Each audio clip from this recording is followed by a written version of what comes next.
Hey, it's Molly. Welcome back to my YouTube channel as we're going to talk about your ascendant and descendant energies in your natal astrology chart. So you may want to have your chart handy because I'm going to discuss some more important qualities to be aware of as we look at this part of your energy field. And so it's important to note that you may already be aware of your ascendant, which is your rising sign, and you may already be aware of your descendant, which is the opposite point. And we're going to discuss more about this energies as they relate to relationships. Now that's because this horizontal line between your ascendant and descendant is known as the relationship axis. And this is where energies move back and forth between you and other people. And it's really fascinating when you understand more of how that is operating in your own chart.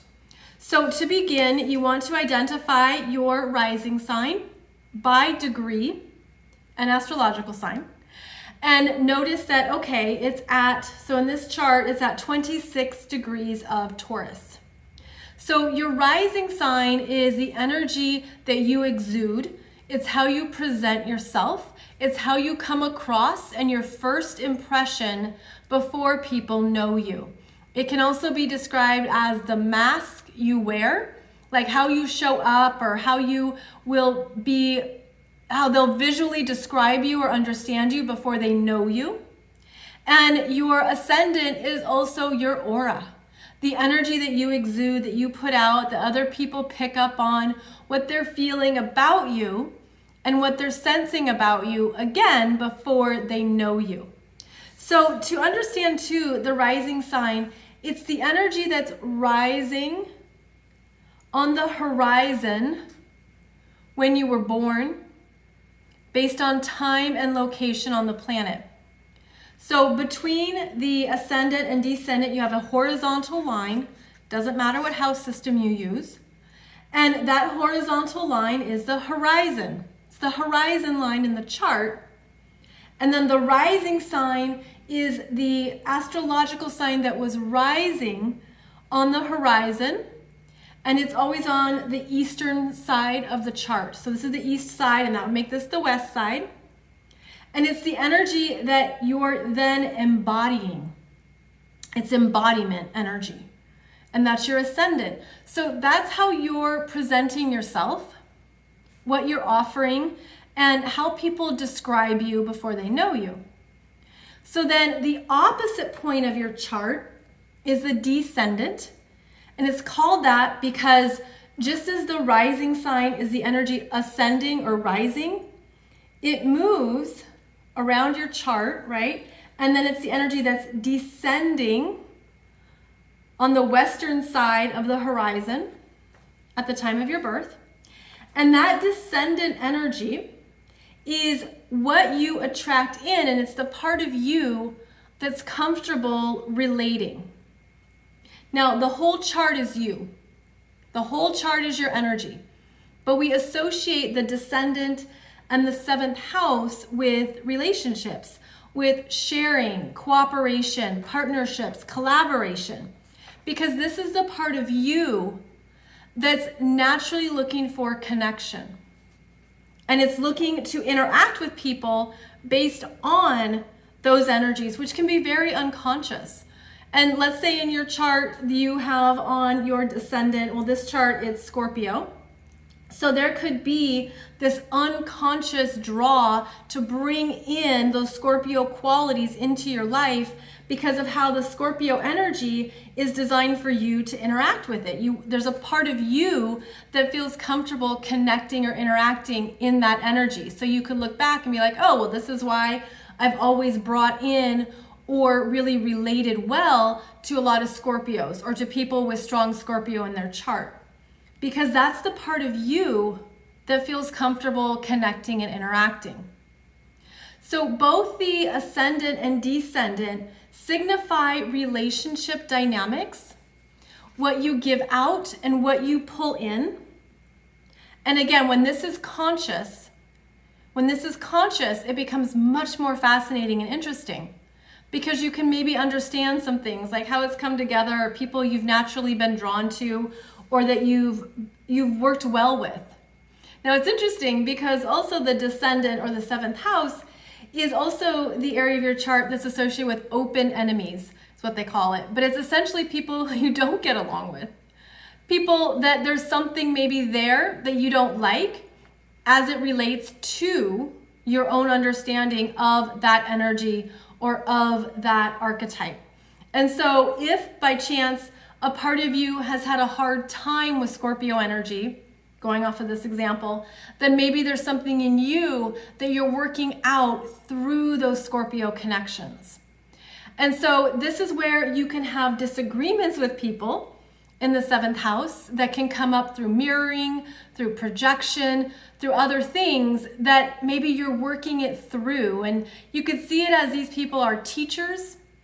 They're showing you more about certain energies. You're learning from them. I mean, there's many ways to approach this, but it's understanding that it's all your energy.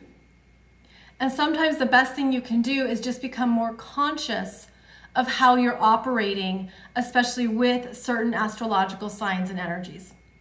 So the Ascendant Descendant is the relationship access energy of what you put out, what you pull in, how you interact with people, and how you essentially do relationships. And it can be very eye-opening. Now you can go a lot deeper with this, depending on where you're at with your astrological knowledge and studies, is that you can look at the ruling planets. The ruling planet of your ascendant, which is actually called your chart ruler. So in this chart, Taurus is the ascendant. Taurus is ruled by Venus. Venus is the chart ruler, which makes Venus energy more important or more prominent for this person in terms of their sense of self. And then with Scorpio on the descendant, you could relate that to Mars and or Pluto.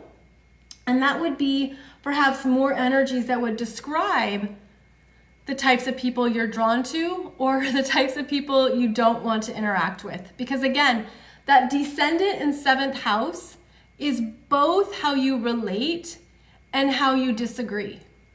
But remember, it's all your energy. So it's all your responsibility. Now, where this gets even more elaborate and individualized is when you then look at any natal planets you have that interact with your ascendant descendant energies. Because these natal planets in your chart that make an aspect to your descendant or ascendant infuse how you do relationships. So for example, let's say, okay, so in this chart, Pluto in the 9th house is trining the ascendant, sextiling the descendant. So that trine from Pluto, that we'll call it the positive aspect or the positive energy with Pluto, means that there could be a tendency to draw in powerful people, to interact with more intensity. This could be the energy of you really feel something strongly around the people that you're working with. That Pluto energy brings in power dynamics. It brings in a sense of you like them, you don't like them. There could be a sense of a magnetic pull as well. And that's because Pluto is energetically connecting with that ascendant descendant line and is going to infuse relationships for you. Now let's say you have a square from Uranus in this chart. And the square from Uranus is going to be very dynamic, perhaps unstable. Maybe you meet people quickly and unexpectedly and there's like instant chemistry. Or there could also be like quick breakups, or there's something here where it's in and it's out. There could be the sense of you meet a lot of different kinds of people. That would be very much the Uranian energy signature. So you're looking at which planets or points you have that might interact with your ascendant descendant. Now that's not going to be the case for everyone. Every chart is so different and there's so many possibilities here. But if you have any planets that make a connection to your ascendant or descendant energies, those energies infuse how you create and form relationships. Now, the other dynamic here that affects all of us is through the transiting planets.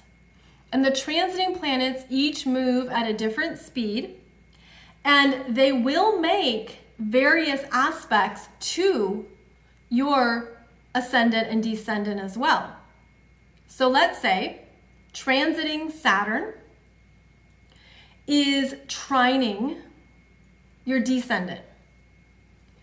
And that trine is then going to stabilize relationships. It's going to give them more of a foundation. It's going to be easier. There could be more of a commitment, more of the maturity, because you think about how that Saturn energy is working with this relationship axis. Now, what about transiting Neptune squaring your ascendant, descendant? That would be the energy of removal, confusion. Who can I trust? Maybe people aren't as they appear to be.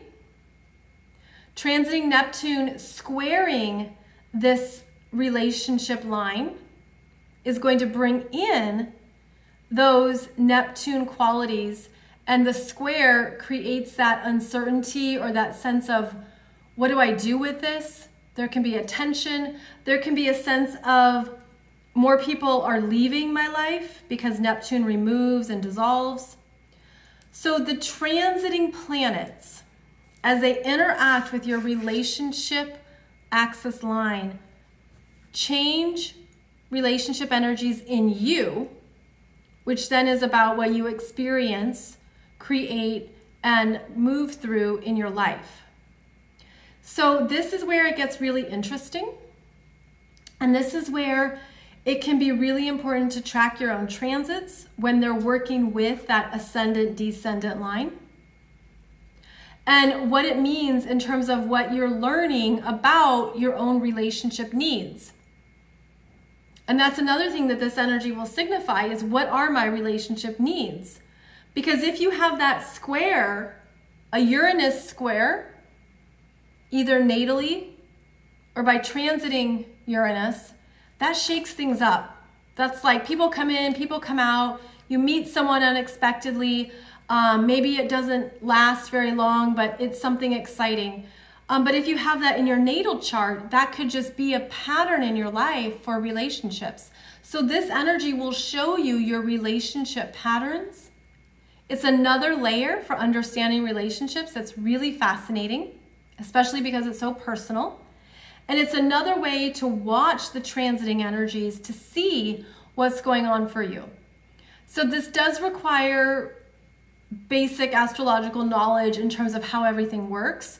I do teach classes on how to learn transits in your chart, as well as the astrology of relationships. I'll put those below so you can check them out. But I hope this gives you more insight into your chart, into the relationship line, and what it means for you.